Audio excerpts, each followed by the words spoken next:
Assalamualaikum, sahabat sekalian. Pada kesempatan kali ini kita akan menyimak kisah seorang nabi yang diutus kepada kaum yang maju, cerdas, dan kuat, namun hancur karena kesombongan dan pembangkangan. Dialah Nabi Syaleh alaihi salam, seorang nabi yang diutus kepada kaum Tsamud. Kisah Nabi Syaleh bukan hanya tentang mukjizat seekor unta betina, tetapi tentang peringatan Allah, ujian ketaatan, dan akibat dari melanggar perintahnya.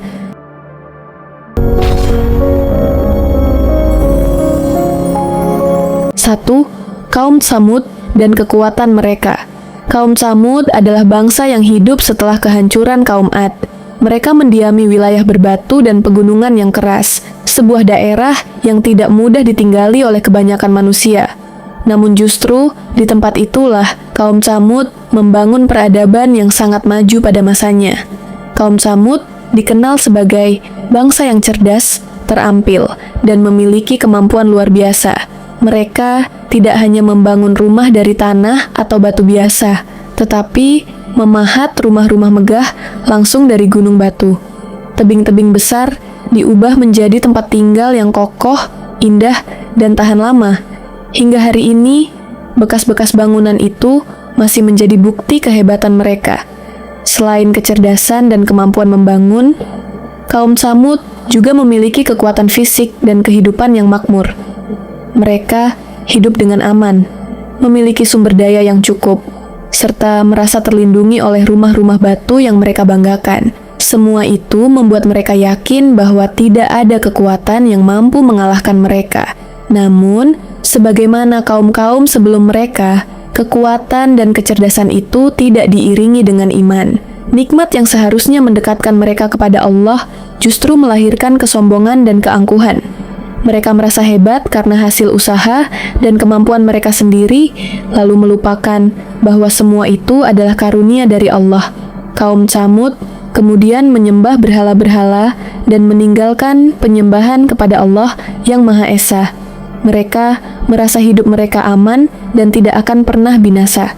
Rumah-rumah batu yang kokoh membuat mereka yakin bahwa tidak ada azab yang dapat menimpa mereka. Dalam kesombongan itu, kaum Tsamud menutup hati mereka dari kebenaran. Mereka hidup dalam keyakinan palsu bahwa kekuatan dan kecerdasan manusia cukup untuk menyelamatkan hidup tanpa perlu iman dan ketaatan kepada Allah. Padahal, justru kesombongan itulah yang menjadi awal kehancuran dan menjadi sebab Allah mengutus seorang nabi untuk memperingatkan mereka sebelum datangnya azab. 2. Dakwah Nabi Syaleh dan permintaan mukjizat. Allah tidak membiarkan kaum Tsamud terus tenggelam dalam kesesatan. Dengan rahmat dan kasih sayangnya, Allah mengutus Nabi Syaleh alaihi salam dari kalangan mereka sendiri.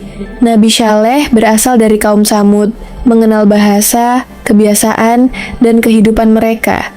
Dengan penuh kelembutan dan kesabaran, Nabi Syaleh menyeru kaumnya agar menyembah Allah semata, meninggalkan penyembahan terhadap berhala, dan bertakwa dan taat kepada Allah.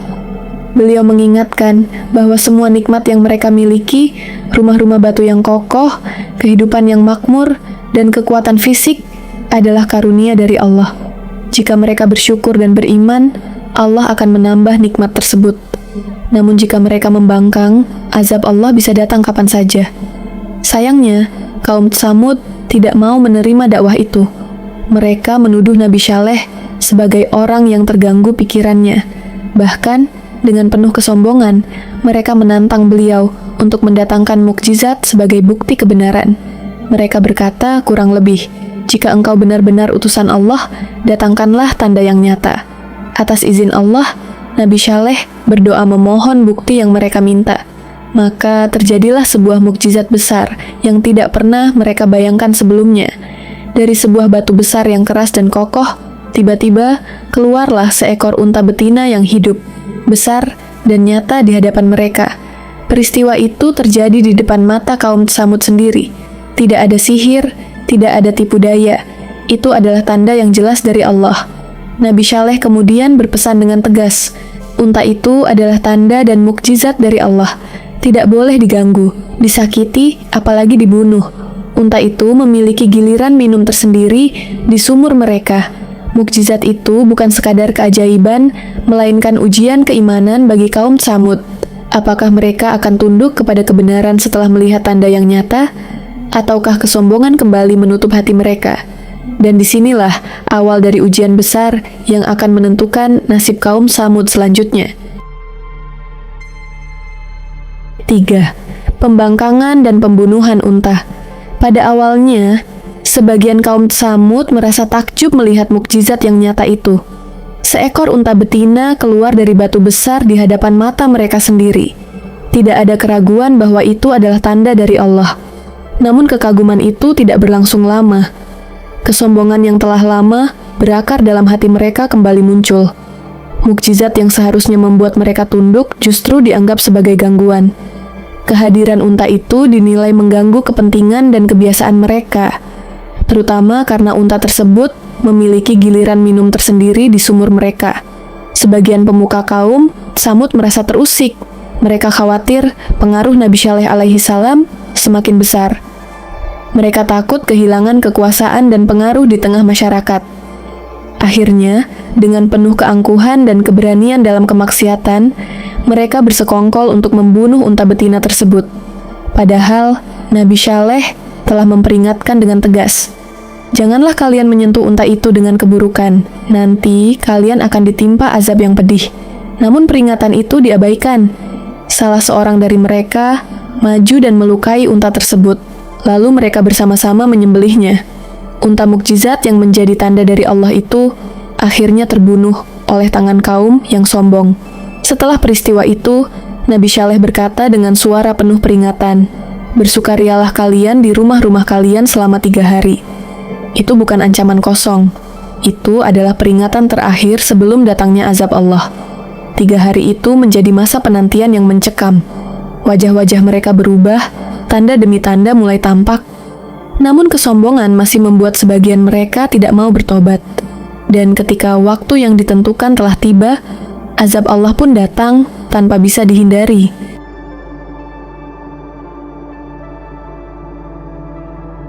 4.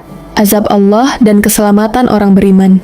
Setelah 3 hari yang diperingatkan itu berlalu, tibalah waktu yang telah ditentukan Allah.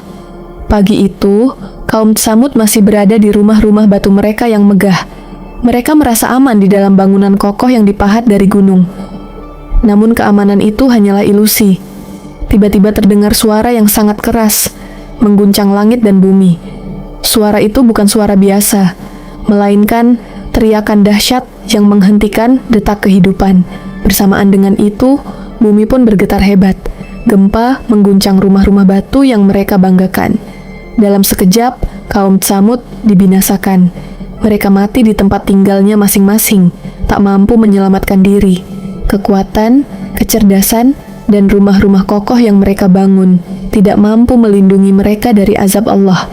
Negeri yang dahulu ramai dan megah berubah menjadi sunyi dan hancur. Rumah-rumah batu itu kini berdiri sebagai saksi bisu kehancuran sebuah kaum yang membangkang.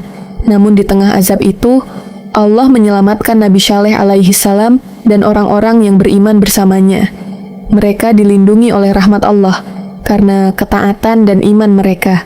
Setelah peristiwa itu, Nabi Syaleh melanjutkan hidupnya dalam ketaatan dan kesederhanaan. Beliau tetap menjadi hamba Allah yang bersyukur dan sabar, hingga akhirnya wafat dalam keadaan beriman dan dimuliakan oleh Allah sebagai salah satu nabi yang membawa pelajaran besar bagi umat manusia. Sahabat sekalian, kisah Nabi Syaleh mengajarkan kepada kita bahwa mukjizat tidak akan bermanfaat tanpa iman di dalam hati. Kesombongan dapat menutup hati dari kebenaran. Melanggar perintah Allah membawa kehancuran.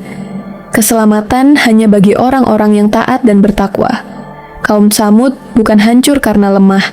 Mereka hancur karena membangkang. Semoga kita dijauhkan dari sifat keras kepala, kesombongan, dan pembangkangan terhadap perintah Allah.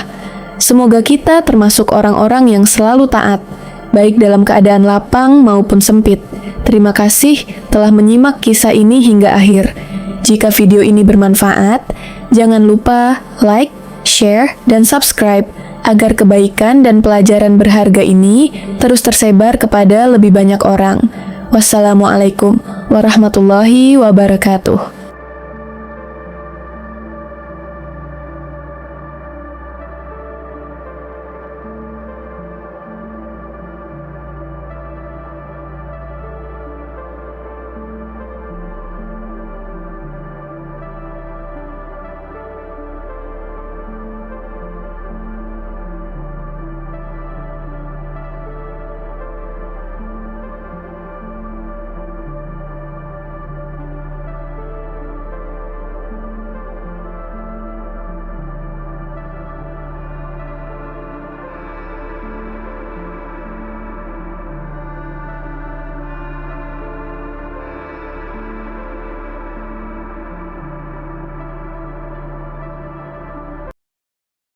Sebelum saya menutup video ini, izinkan saya dengan penuh rasa hormat dan kerendahan hati untuk memohon maaf jika dalam video ini terdapat kesalahan, baik dalam bentuk gambar, video, dan kata-kata, atau penyampaian informasi yang kurang jelas atau tidak sesuai. Kami menyadari bahwa sebagai manusia biasa, kami tidak luput dari kekurangan dan kekhilafan. Segala kebenaran yang disampaikan dalam video ini berasal dari Allah Subhanahu wa Ta'ala, sedangkan segala kesalahan adalah murni dari keterbatasan dan kekurangan kami sendiri.